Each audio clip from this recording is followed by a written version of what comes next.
Ashton Black Performance again. So as we talked about in a previous video, and I said I was going to put this one out, we're going to talk today, or in this video, about deep battle or deep operations, which is a Russian/Soviet strategy or methodology, basically, but it gets applied to the modern realm as well. And so, because deep operations or deep battle were practiced at about the same time as, air quotes, Blitzkrieg, there's some good things to take away. There's one or maybe two similarities, but very different conceptual ideas based on the very different set of conditions or the realities of both sides. So, when we're talking deep battle or deep operations, again, it is a method or a concept of operations to bypass the tactical realm and to deal with the operational or the strategic realm of battle, of war, to bring about collapses of the defensive ability in sectors, to bring about successful campaigns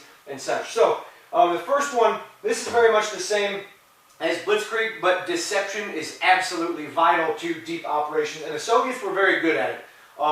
If you read accounts of Germans, both as far as generals and field level commanders, but also individuals, they talk about just how good the Soviets were at basic level camouflage and what they call maskirovka, which just means camouflage basically. So very integral part of what they do.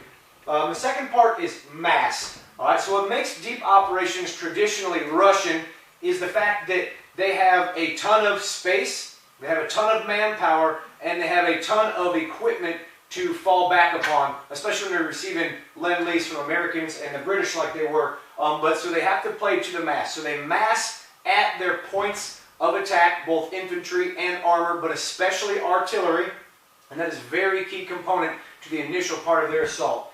Alright, and the thing that makes it the most different from Blitzkrieg or from German Bewegungskrieg is multiple focal points. All right, so in deep battle or deep operations, where we talked about with Blitzkrieg, the Germans moved all assets and everything focused on one focal point, and that's how they're able to defeat numerically superior forces time and time again in a lot of operations, is because they could identify an enemy center of gravity and attack that. Whereas the Soviets have the exact opposite going. They are less trained, less experienced operationally than the Germans, but they have many more troops. They have a lot more equipment, artillery, tanks, things like that. So they focus on multiple points, which is it's going to aid in paralyzing the battlefield, forcing the enemy to have to worry about too many potential areas and not being able to react sufficiently to any one, or reacting to one with which the Soviets then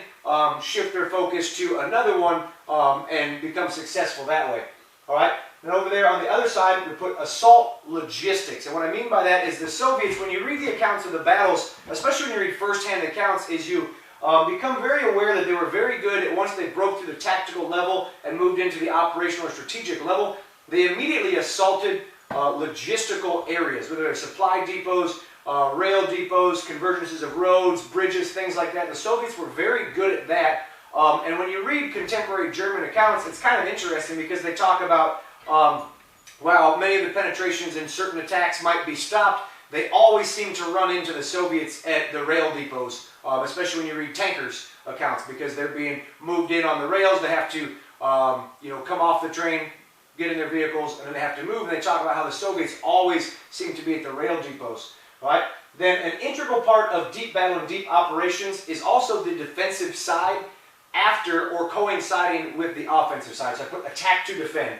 All right, so you look at a famous operation, Operation Uranus, that the Russians ran against the Germans, where they encircled the Sixth Army at Stalingrad.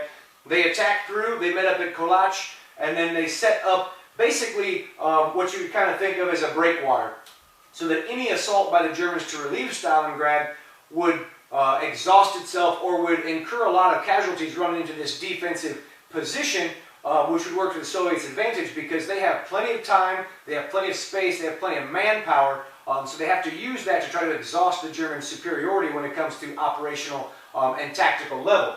All right, and so then the last one is exhaust. So that's a big part of how this deep battle, how operations work, is they exhaust the enemy's ability to defend, or because the Germans are famous for their abilities in the counterattack. Very famously, the Germans have always been known for immediate counterattacks both locally and strategically, and this is kind of the hallmark of good German commanders because they're very tactically flexible. So when paired against the deep battle and the deep operations, forcing them to exhaust themselves on numerous defensive fronts, numerous areas, or attacking, taking strategic terrain, and then forcing the Germans to counterattack this and incur casualties and lose time is a big part of it. So that's the main things that make deep battle, deep operations unique, is the fact that it involves spreading an enemy out and multiple focal points. And so, very good example of actually kind of a failed operation is you're looking towards the end of 1942. So the Russians launched multiple operations that basically all coincided with each other. So up north around the Rzhev salient, you had operations Mars and Jupiter, which were big assaults on the flanks of the German 9th Army, which is a very powerful formation.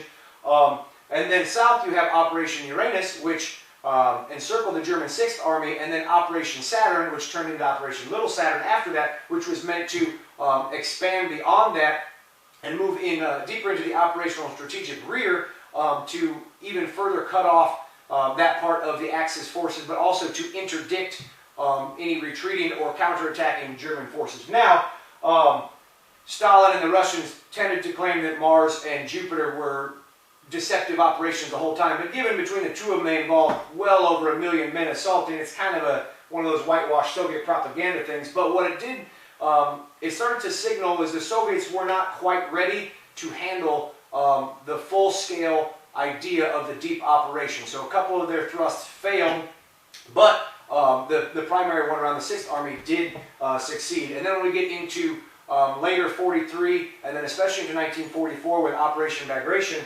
they kind of bring this into its pinnacle, its zenith of using the deep operation. So again, bring it full circle. The biggest differences are deep battle, numerous focal points. The Russians have the space, they have the time, they have the manpower. They do not have the individual skill or flexibility, so they attack you at multiple points.